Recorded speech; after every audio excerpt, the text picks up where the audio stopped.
Hi everyone, and in today's video I'm going to have a quick look over the top 10 IPOs that I'm looking at for 2021. There's going to be a super quick rundown. I'm going to keep this video as concise as I can. In the comments below I've timestamped where each company falls, so if you want to skip to that, just have a quick summary over which companies I'm looking at, go ahead. If there are any companies you'd like me to have a look at, please pop it in the comments below and I will have a look at those as well.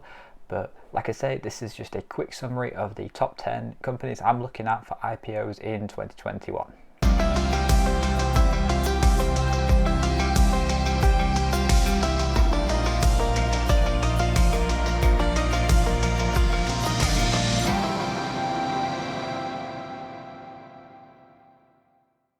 Hello, my name's Nick. Welcome to my channel.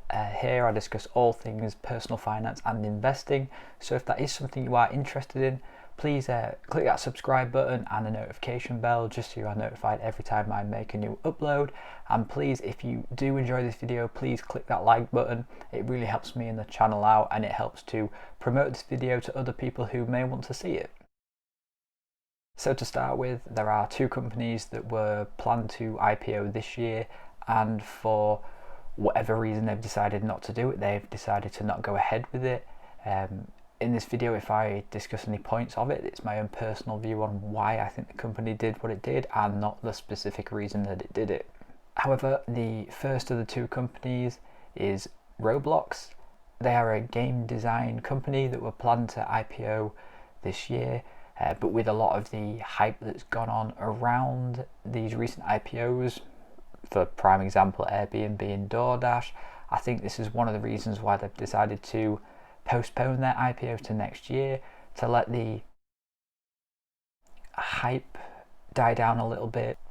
So Roblox are looking at a sort of market valuation of around about $8 billion, which should be more than achievable if you take into consideration the other sort of large game companies that are out there like Take-Two Interactive and Electronic Arts. So Roblox have said that they have had on average around about 30 million active users per day during the first 9 months of 2020, which is quite impressive.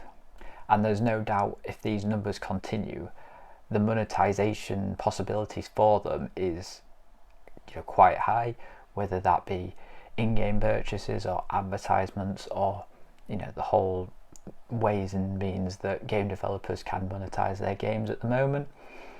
And that $8 billion cap, I can see if this IPO goes as well as they hope it will, and I think it probably will do, I think we should be able to see sort of market valuations slightly higher than that once the IPO has actually taken effect.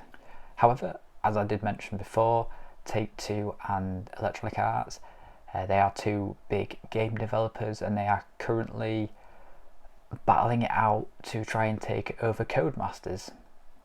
Codemasters are a UK based game developer, and like I say, they're likely to get bought out by one of these two in the not so distant future.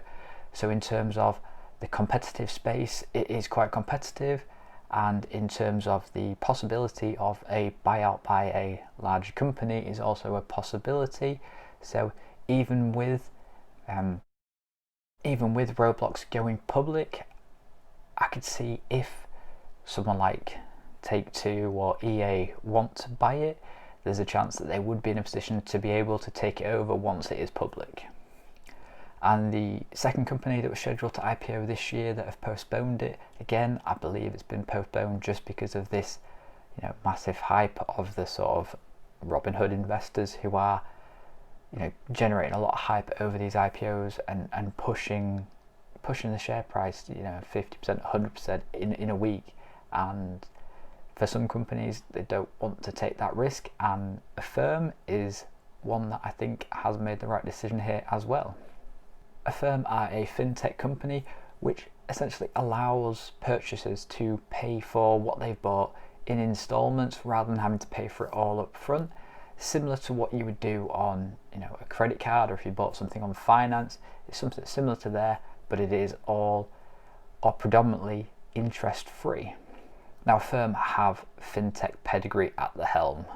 Max Levchin, who was the co-founder of PayPal, is the CEO of Affirm, and knowing that he founded PayPal, everyone knows who PayPal are. They will be a massive fintech company.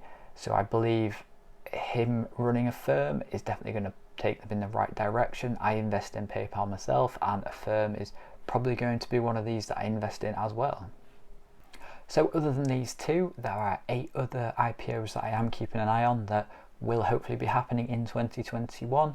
Like I say, it'll just be a quick summary of each of the companies, just what I'm looking at and what I'm hopefully going to be investing in. So we'll start with Vue Entertainment. Vue are one of the largest cinema chains in the UK. I would say they are they are competitors to Cineworld. We all know how Cineworld's acted over this year with everything that's going on. Their price has been up and down depending on what's been going on. And with the likes of Disney launching their streaming system, Netflix pushing theirs, everybody seems to be having their own streaming platform, HBO Max. Is cinema still going to be a thing in the future? I don't think it necessarily will be. I mean, there'll always be a place for cinema. So Vue Entertainment are aiming for a market valuation of about £1.6 billion. And if you compare that to Cineworld, their market cap's in and around about the 800 million mark. So we're looking at double what Cineworld is worth. And I feel like Vue Entertainment is a bigger company, and it probably is worth twice for what Cineworld is. EG Group have been in the news recently as their owners have stumped up £6.8 billion to buy Asda, a UK supermarket chain, from supermarket giants Walmart over in the US. So my only real concerns with this is, the world is moving away from fossil fuels and from the internal combustion engine and trying to move more towards electric power. Governments are trying to push for the ban on new petrol and diesel cars by 2030. I know in the UK that's the plan. So if you can't buy a petrol or a diesel car, what's going to be the need for petrol forecourts? Deliveroo. Everyone knows Deliveroo. Everyone's been at home this year, so you've not been going out, so you've been ordering your takeaways, and they've most likely come from Deliveroo. Deliveroo, for those who don't know, are a sort of UK-based takeaway delivery company, just like Just Eat or Uber Eats. These are probably their 2 main competitors, and Amazon did invest quite a lot of money into these for a good stake in the company. So I believe if Amazon are backing Deliveroo, then I will be too, as I invest in Amazon, I believe in what they do, and I think Deliveroo are a great company themselves, and this is probably another one that I will be investing in. Now, Starlink is a bit of a speculative one I've gone for here, as there's no real evidence or interest from Elon Musk to put this actually public. He has said he would do it, and then there's other times when he said he wouldn't. And I know with SpaceX, Starlink is entirely owned by SpaceX, and whether or not they do decide to spin this up as a separate company is unknown right now. But knowing how well Tesla's done, Elon Musk to me is a great innovator, and I feel like it is something I would be interested in investing in, as sort of satellites and space technology isn't something I'm really involved with at the moment, so investing in Starlink could be something I would want to do. We all know who Robinhood are, and we all know Robinhood have just been in the news. However, Robinhood are looking for sort of market valuation of around about $11.5 billion. So what I had read was Robinhood could be looking at going public in the first quarter of 2021.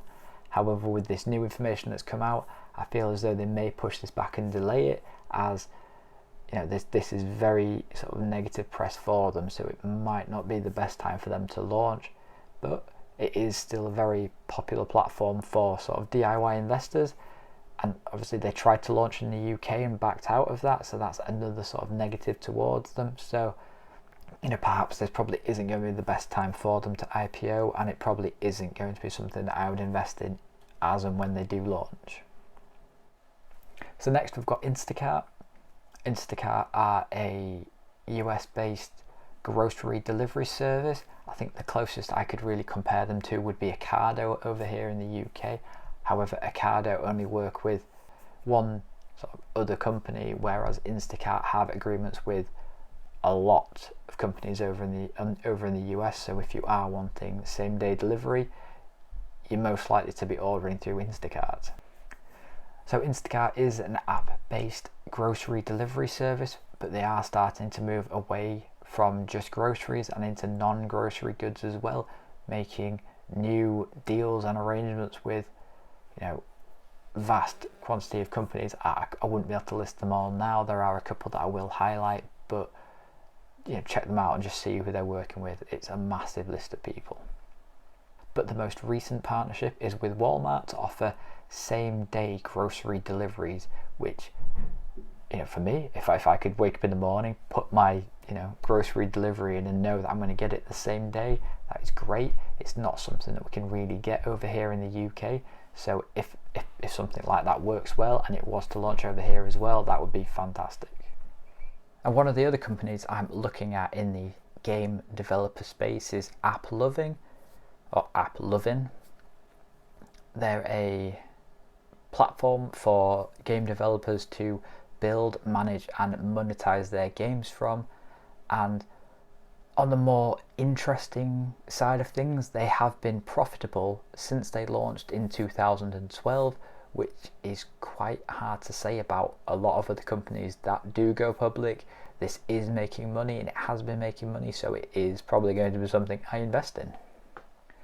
And finally, number 10 I wanted to look at, I'm looking at Bumble.